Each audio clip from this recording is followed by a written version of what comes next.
Leafs talk. Oh, we're on, are we? Yeah, we're on. I don't know. I was hoping you'd have something. What do you want me to say? My first. hey, welcome to Leafs talk. What do you want me to say? What do you want me to say about that? I got something to say for you. Yeah. Mix in a save. How about that? How's that sound? You're gonna start with that? Okay. Mix one in for the fellas. All right, this is going to be off the rails. I can already tell the tone. Welcome to Leafs Talk. I'm JD Bunkis. He's Sam McKee. If you're watching on YouTube, bang the thumbs up. If you're listening on iTunes or Spotify and you haven't hit the 5 stars, you're basically a war criminal in my eyes. I'll tell you this right now. The boys checked out after the second period. I was basically eyes glossed over. I had already had my takes. This was going to be a 35-second Leafs talk that was going to have a viewership of maybe 8 people, our 2 moms, maybe some other sickos out there. Would have been too mad to watch. Yeah, a couple sickos. I was out of it. Yeah. But what did I text you when they scored the second goal? They're going to win. Yeah, which I was wrong twice because I told everybody to go to bed after the second period. Oh, you did? And then I said that they were going to win after they scored the second goal, but they did get to overtime. This is my take, bud. This was weirdly, despite the comeback, like this was a double predictable game for the Leafs. Like so predictable that they came out, dogged it, got killed on home ice in a obvious let-up spot trap game, and then also double dipping the obvious, maybe not coming back all the way from down 5, but once they smelt blood in the water and once the Stars could feel that there were points to be had against the Columbus Blue Jackets, you knew they were going to go hunting.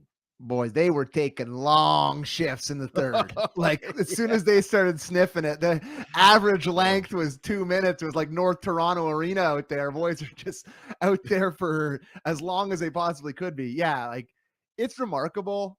Like that we're sitting here talking. They're just addicted to overtime. They cannot not play overtime. They have to play overtime. They went one full game without playing overtime. They're like, we're down 5-0. We got to get our fix. We got to get back in there, boys. And and overtime again tonight. They have their chances. Matthews hits the post. Willie Nylander has a breakaway where it goes through the guy's legs and trickles out, and then the other way it goes in. But to me, this game comes down to a couple things. And first of all, I'm going to, Samsonov was really bad. But in my opinion, not pulling him after the third goal or not pulling him after the fourth goal, the way that third period went is even more unforgivable. Like, I know it's hindsight, but I texted you the hook after the third goal. You said it. I texted you the third goal. Like, you had it. This team stinks. Columbus stinks defensively. They've blown the most leads in the league. You know what happens whenever you put in a backup goalie. It always lights a fire under them. They didn't even need to have the backup goalie to go in to get a fire lit under them. And he was shaken and broken. And to me, it's on Keefe. You had to get him out of there after 3 or 4. After 3 or 4, to let him let in that 5th goal that went through his mask. Like, I don't even know how that went in. Like, it was a really tough look for me to not get him out of there. Like, what are you worried about? Martin Jones is like his amount he's playing. You're saving him for the start on Saturday. Like, I don't know how you don't pull Samsonov in this. You don't want to hurt his confidence. Like, I don't think he's the most confident guy regardless of what happened tonight. So I hated that from Keefe. Okay. So let me first of all say you're 100% correct that you can't even have the other take like at this point because of the way that the Leafs came back. So yes, you're right. You were proven right. Hindsight is 2020, but you're right. I will say I'm torn on it because in the moment when he had given up the third goal, that was the correct time to give him the hook. I only had one of the goals as bad, which was the third. The first 2 goals I didn't really put on Samsonov. He had kind of battled a little bit to start the game. Like the Leafs got outshot in the first period. He was out there battling. The second period, they came out. They were flat. They were dogs again. And he finally let in one bad goal. And I went, do you really want to pin this one on him? Like, do you want to say this is Samsonov's fault? The fourth one. And then the fourth one goes in and I go, that's 2, 3, 4, and 5 are, I was apoplectic in the text with you. This is minor league stuff. Like you go to your first goalie camp and they teach you how to play the post better than what Samsonov did on the third goal. Right. That one just, that's it's lazy goaltending. He doesn't get back fast enough. Like he's out too far. It's just not pretty. Totally. But the fourth goal, now Keefe's got to be thinking, all right, we're DOA. Like, this is over. My guys aren't skating. Nobody's trying. The puck, we're turning pucks over every 10 seconds. Mm-hmm. And you know what? Samsonov's stinking. Let him rot. Let him rot in the net and try to find his game rather than me going to old Marty Jones and having him play 3 games in a row potentially. Old bag of bones, Marty. Yeah, old Bones Jones. Like, it's just I don't want to see that. So you're right. Okay. Yeah, no, You're right. but I see your point of view here. Like, I completely get it. I'd but leave I him in there out get of why they didn't spite. do it. Out of spite. Yeah. Like, it's just like you're giving him the Patrick Waugh and Montreal treatment here. Like, just like, I'm not bailing you out of this, baby. You got yourself into this mess. You're getting us through the rest of this game. Like, I see that perspective. Like, does he have holes in his body? No, like, is there holes in his body? Is he a ghost? Is Samsonov a ghost? Because how does some of these get through him, bro? I know. And I don't really know what's happened to him, because like the start of the year was bad, but it wasn't that big a sample size of him being off. It was like a month of him being bad. Goalies go through bad months all the time. He was really good for them in long stretches last year. Obviously, he had his sketchy points, but like over the full sample size of the season, he had a really solid season for the Toronto Maple Leafs. But like, this is just, it's at a point here now where you're really, really scared starting him. Like, I thought, we talked about it. We talked about he's 100% you're starting him, but you're not enjoying it for 1 second ever. And you have no idea what you're going to get, which is exactly what you wanted of your starting goalie. Like, I had some hope here that coming off the wall injury, that he would not have the worry of the guy looking over his shoulder and that he would be better. But you just, I guess he has the shutout, the easiest shutout ever against Nashville. He's okay against New York, the Islanders or whatever. But tonight is a total confidence shaking start for everyone involved. Fan base, organization, coaches, fellow teammates, like everyone is shaken. So it's a tough one. Yeah. Well, I will say in his, like, again, I just said that he has holes in his body and he might be a ghost. So like this guy was 19-3-3 at home last year. I thought, awesome. Okay, you know what? This is going to be maybe a bit of a statement run for him. Maybe McKee is right. Maybe we should have some faith in this guy. But to his defense, like, again, the Leafs put him in a terrible position to start this game with some of the turnovers. Like, did the Leafs threaten once through the first 2 periods? This is as bad as they've ever played. The first 2 goals weren't his fault. Max Domi tries to funnel a puck behind the net. It's a lazy pass. And guess what? It gets popped out in front to Laine, who can still snap it with the best of them when he's coming downhill right there in the slot. The second goal, it's a horrible blind pass, but where's the support on the wing? Buddy, like, I sent a tweet about this, and because I was so disgusted by Gregor, where people are like, it's a set play. It's a set play. Like, is it a set play to have your the coach? No, the 3 people tweeted me on Twitter. 3 people tweeted me that they're like, it's a set play. I'm like, I don't know. He was at center ice when the guy's trying to rim it around. Maybe it is a set play, but it's a pretty crappy set play. So we can blame him for that too. Man. I think it's on both guys. A blind pass and a winger flying the zone. Yeah. I don't know. It wasn't pretty. He has no chance on that. He has no chance on that. That's a great deflection from Kent Johnson, who ends up scoring the overtime winner. Absolutely no chance. But this goal, the third, 3, 4, and 5, all terrible. Yeah, all Samsonov. Yeah. All terrible. But you're right. I'm torn on it because this is the Columbus Blue Jackets you're playing. The second that you start getting the top players, they're like the shark in Finding Nemo, where it's like it smells that little bit of blood and all of a sudden it just turns on everybody. It's like it's just ramming into the ship, trying to eat the little baby fish. That's what those guys were at the end of that game. And you got to think, again, hindsight, but still, dude, it's the Columbus Blue Jackets. You got a good team. He should have tried to wake up his squad. He should have pulled Samsonov. He should have gone with Jones and then tried to tilt the ice the other way, because I think that there's a pretty strong case you could make that if he does that at the third or at least the fourth, right? Like, or sure, going past the fourth is, you might have been able to pull away with a win tonight. As bad as Samsonov was, I just don't want to make it seem like this entire show is all about him, because like the team dogged it for 2 periods. Oh, they were and terrible. This is what I know, whatever. There's probably some people in here that are furious. Like, whatever. People were getting mad at me calling them the Just Enough boys last game. They were mad at you for that take. What? They were mad at you for that one. I saw it. What? Yeah. Right again, Dumbos. Like, keep coming. Keep coming. Just enough. They get the point. They find a way. That just enough against the Columbus Blue Jackets is you only have to play one period, and that's scoring exactly 5 goals in one period is just enough. Yeah. So if you're not smart enough to understand it, like if you think like, oh, they beat the Rangers, like if you're not, it's just enough to win, just enough to get into overtime. That's the take. It's not a disparaging remark. They find a way to get this thing done.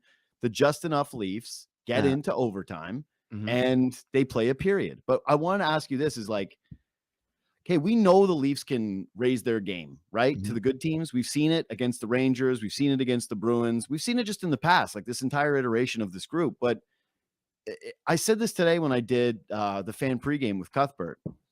Do you kind of want to see these games now, like against the Columbus Blue Jackets of the world when you're coming back from a road trip, coming back home? Are these now the measuring stick games from this group?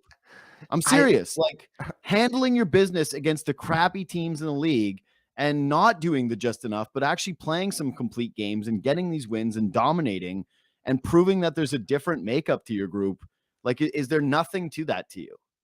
I mean, that just, I'm really twisting my brain to get to that point, but like, I can see your point. That's not a hard thing to do with no, you, brother. I know I can understand what you're saying. Like I do, but like, to me, I just think it's a Thursday night against the Columbus Blue Jackets. And this makeup of this team, they're never like, we can sit here and scream about it for as much as we want, but like, they're just never going to get up for this game. It's just, there's like, you could trade, like, it's just the way it is. And I don't know how to explain it. And I would love Wouldn't that teach you something about them if you did see it? Like, buddy, I have a master's in this team. I understand this team. There's nothing more that can be taught to me about this team. I have my master's. There's nothing that I can learn. If they lay eggs against bad teams, an out of division opponent on a weekday is always spooky. There is just no way it's not going to be a little bit spooky. That's the point. But that's the point. I understand like, if you're Sheldon Keefe, tell them everybody that has a master's in watching you is expecting you to lay an egg tonight. Like that was the message that would have been going in this game, right? Like nobody was unique with their takes. I saw you guys, Kipper, and like Kipper was during the broadcast going, Born, you said they were going to lay an egg tonight. I was like, who didn't say they were going to lay an egg tonight? It would have been a way hotter take to come out and say, you know what I think? Leafs are going to kick the living crap out of Columbus tonight. They're going to come out wire to wire, beat them down, baby. That's what's going to happen. Way, way hotter take. I just think if you're them at some point, just do that for they got to stretch here against a bunch of lesser lights, right? Through Christmas.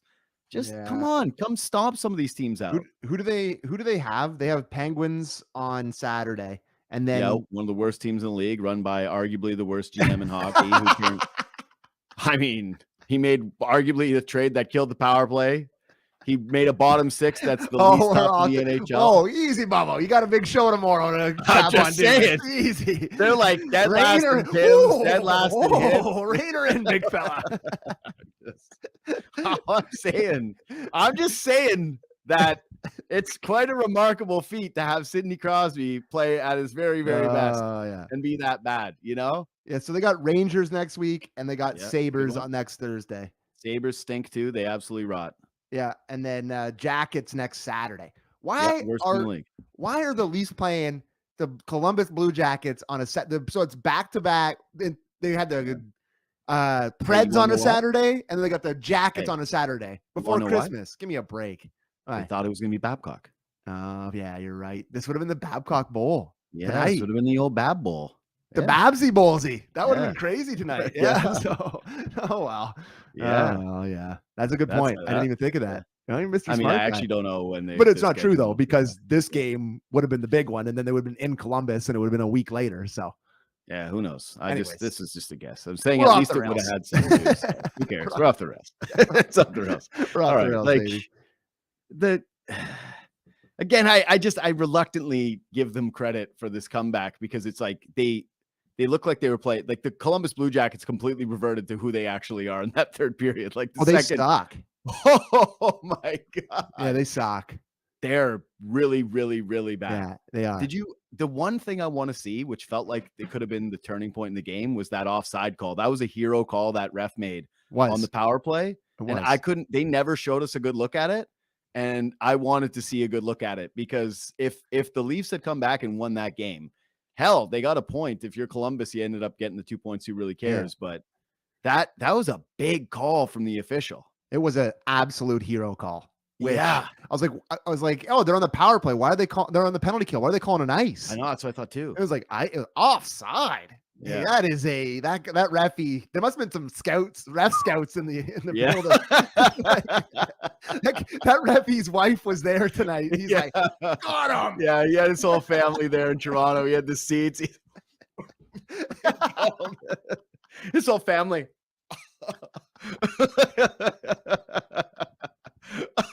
Look at him go. Everybody said he was a loser. I actually have a take for this game. I like Kuraly. What's he make?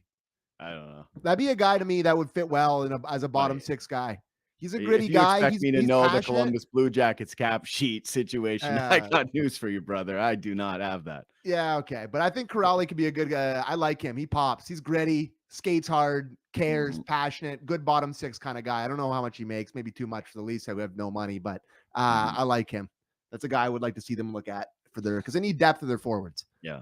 You know, the comeback gave me for a second good memories of the Leafs 2020 playoffs, where they did come back against Columbus and everybody thought that they broke the curse and that they found a way to do it. It was all too familiar. Those sweaters, the comeback, the same guys on the ice, just causing the pressure and creating havoc and looking amazing when they had nothing to lose. And thinking to myself, boy, they did it. They unlocked something only to show up and lay an egg in the next night. So I've told you, I don't know if I've told you this take, but I had this take on Kipper and Bourne today that I'm happy they didn't win the cup that year. I'd rather not have that cup.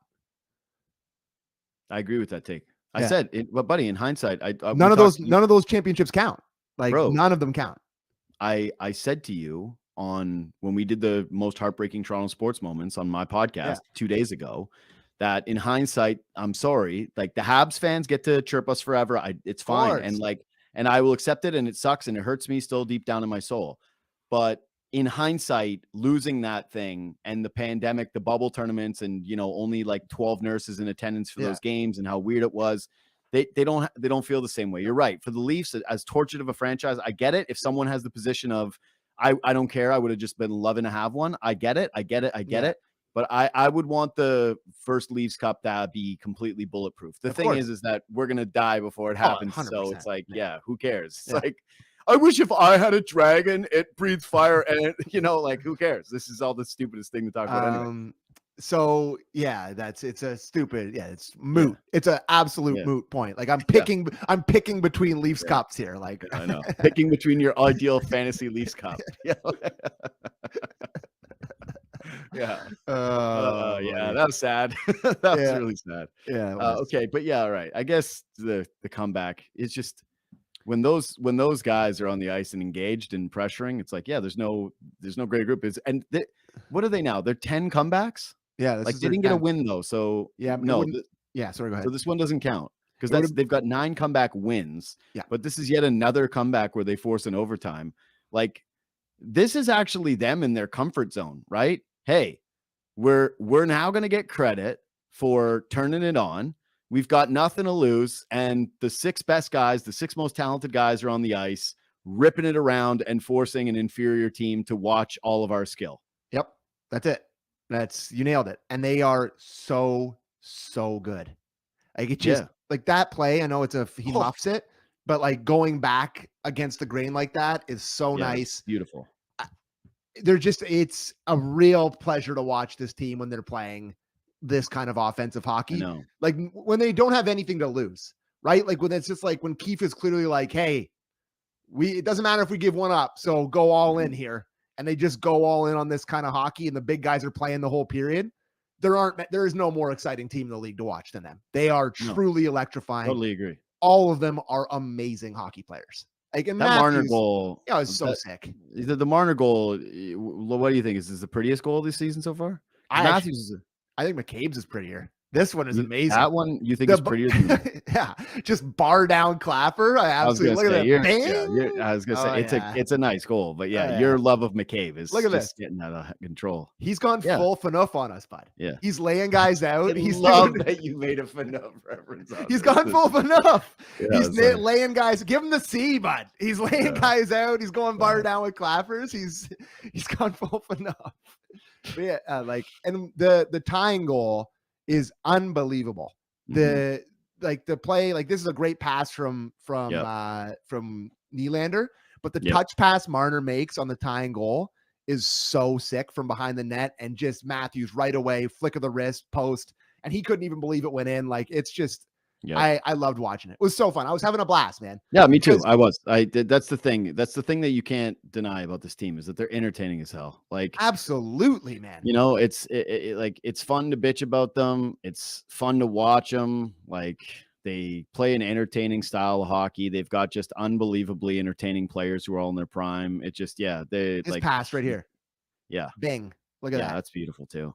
Yeah, you knew it though. The second they made it 5-4, I was like, "This is a lock of the century that they end up tying this hockey game." Yeah, off the boards, bing, bang.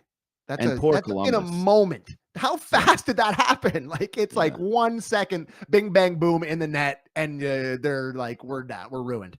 Poor Adam Fantilli paid $1 million to have 100 family friends there, and they blow a 5-0 lead. Yeah. Thank God they won for old Fantilli. God. That's my favorite Austin Matthews celebration, by the way. With the two hands out? The Christ pose thing that he does, and then it's a great sally. It's a great one. It's kind of, to me, the signature one. Yeah. Okay. Two quick things before we go, anyways, for me. Number one is because the Leafs lost, does that cushion the blow if you're a fan who left the building? Yes, absolutely. Okay. No question. I mean, I will say, you cannot have many more electrifying moments than your team tying it down 5-0.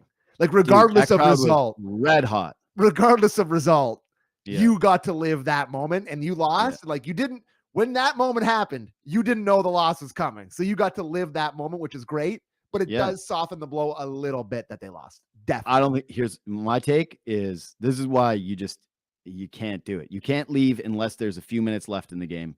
You can't leave unless it's the final inning of a baseball game or two. You just never know what's going to happen. That's sports. So if you paid all that money to go to this game, and I know so many of you that were at that game, you're the richest people on earth. Yes. Your company pays for it. You're stealing from all the real fans. You're kind of scum.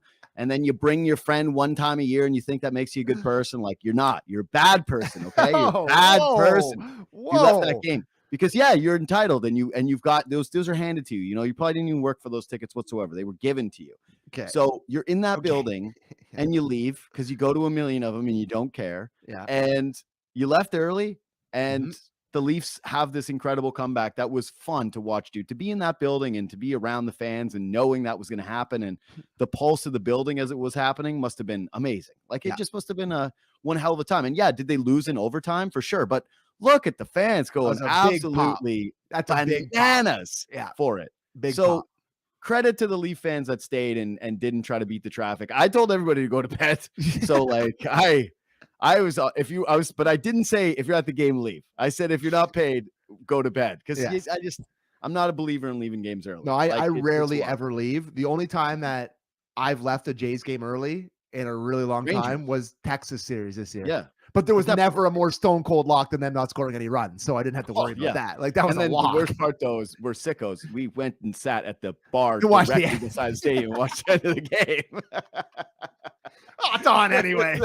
We're never watching this game again. Did you want to mention Reaves? Yeah, well, I think that's the only other thing. Yeah, it sucks. Because I thought he was actually turned into a responsible contributor. Wasn't great, obviously, but wasn't getting scored on every shift. I thought the momentum was swinging back a little bit for him. But now, did you watch it? He fell going off the ice. He is hurt. He broke an ankle or something. I don't know what happened. The ice monster got him. He must have caught a ride or something, but that sucks. It's a super awkward play. And he's obviously extremely hurt because he's one of the toughest guys in the league, and he's not going to lay down like that unless it's something serious. And man, even the guts to get up and still be able to get off the ice with just minimal help. it's a weird play. And yeah, it's an ugly look. I'm not going to play doctor here, but I'm also not going to be like you, like when people die and then we eulogize them as great people, like Reaves getting hurt. I'm not all of a sudden going to pretend like he's not, or that he's some kind of an impactful player that they're going to miss on this hockey team. In fact, the first thought I think a lot of us had was, first, Tree Living got a get out of jail free card with the Klingberg contract going to the IR. And it's like, now you might end up having the same thing with Ryan Reaves, where all of a sudden the two worst contracts that are on the books might both be hitting the IR for the Toronto Maple Leafs. And the added cap flexibility that's going to give them is just, I don't like saying it's lucky, because no one wants to see Ryan Reaves get hurt, but it is like a weird little wrinkle to this season that the two worst contracts that Tree Living signed could end up actually being not on the books for this team. Yeah. But yes, of course. I don't Get think well soon, Ryan Reaves. I don't think he's like LTIR though. Like, I mean, I have no idea. Yeah. I think like he's probably maybe high ankle sprain or something. I don't think you're going to be able to go out and spend his money. Well, they said that he will, quote, miss some time. Yeah, but they said that about Gio. They said that about Liljegren, right? Like, which Liljegren is going to miss 3 months. Liljegren's coming back. Yeah, it's been months since he was gone. He's been skating, but he was dealing with a high ankle sprain. So like, I don't, but like the only reason like they're looking to spend Klingberg's money is because he's on LTIR. He's having surgeries out for the year, right? Like, I don't think you're rushing out to spend Reeves's 1.3. Maybe they lie. They like, there's always that possibility. They just lie and they leave him on Robidas Island or Reaves Island. Hey, at least on the beach on Robidas Island, Reaves gonna look great, tarps off. So like, I mean, that's the one, the plus, I guess. But yeah. Did you read Jordan Tutu's quote the other day? No, I didn't. Jordan Tutu talked about how when he signed his last deal, it was the same thing where he didn't want to go back down to the AHL. Yeah. And he just said, yep, send me to an MRI machine and they'll say something's wrong with my shoulder. Like to rule that out as a possibility is like, I think if it was a 1-year contract, I would agree with you on that. It's a 3-year. Well, this is a 1-year contract because he will not be playing for the Toronto Maple Leafs next year, Ryan Reaves. You don't think? No. Okay. He's 36 years old right now. He has an injury, and he's arguably, like, for the money, you could make the case that he's the least effective player in the NHL right now. Like, yeah, that's 100% fair. Yeah. So yeah, and they can bury it next year. So I don't know. Yeah. Either way, I don't like seeing guys get hurt. I never want to see a player get hurt ever. Like there's never it was a weird one too. Like just like going along the boards, weird one. But he's been like, he hasn't been on the ice for a goal again since he came back from being a healthy scratch, has he? It's because he's on the ice for 6 minutes a game. But I don't know. 8. Like he's been better. No question. Sure. He's been better. Like, no, give him credit for that. He's been better. He has been. It's a fact. All right. Yeah. What else? You got anything else? You're a big meanie. You want to give him credit. I'm just not a liar. I'm not a panderer. Like I don't need to pander. I just tell the truth. What, you got anything else? No. I'm off tomorrow, off Real Kipper and Born for the first time. Nice. I'm the first one to take a day since the TV started. So that's a tough look for me. But I'm going to London to watch my beloved Own Sound Attack take on the London Knights at the I believe it's the Budweiser Gardens there. So if you're there, you see me, say hello. Go Attack, go Beware the Bear, bud. That's all I gotta say. I'm off my podcast tomorrow. Oh, couple of slackers. Oh no, you're doing another job.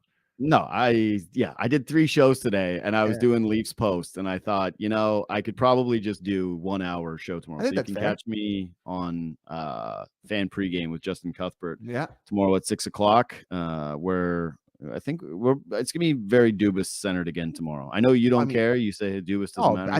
I think to me, the fact that he's turned down media in the city makes it a story. And I think it matters now. Like them coming back here for the first time and not doing any media. You're the general manager of the Toronto Maple Leafs for, was it 6 years, 7 years? It's a long time. You're not going to sit down with Christine Simpson for 20 minutes. Like that's insane. Like that's Christine really, Simpson, it's a really tough look, man. Like I'm just surprised he didn't give a crumb to some of the people that have carried his water the entire time that he was in the city. Like there's some guys being like, "Oh, I'm hungry," and then he's like, "Listen, no food for you." Yeah, here's all you got to do if you're watching the show. You already pictured who they were, and you and despite all that water carrying, when they walked all the way through the desert, Dubas just grabbed those 2 buckets and Dumped said, "Thank you," and poured them all over himself. But He took a shower. Right? Imagine he made the Carlson trade here. Yeah.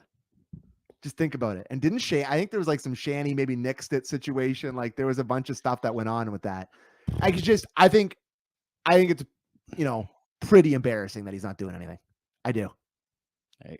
My only thing is, it's fine if he's the type of guy that I don't think would have done it if the team was good. But my opinion is that if the Penguins are riding high, you'd be seeing them on some outlets. Anyway, No question. leave 5 stars. I don't know. This was a pretty wild ride tonight. This is 30 minutes of chaos. Yeah, 30 minutes of chaos for all of you. Leave 5 stars. Follow us on our socials at JD Bunkis, at Sam McKee. I'll see you tomorrow on Fan Pregame, and then we'll be back here on Saturday night for the game against, who did you say it was? The Penguins. Dubas. Well, yeah. Man, I got broken brain. I did 3 shows today, bro. You talked too much. Just time to shut up. Time to shut up and just lie down. Good night, everyone. Thank you for watching.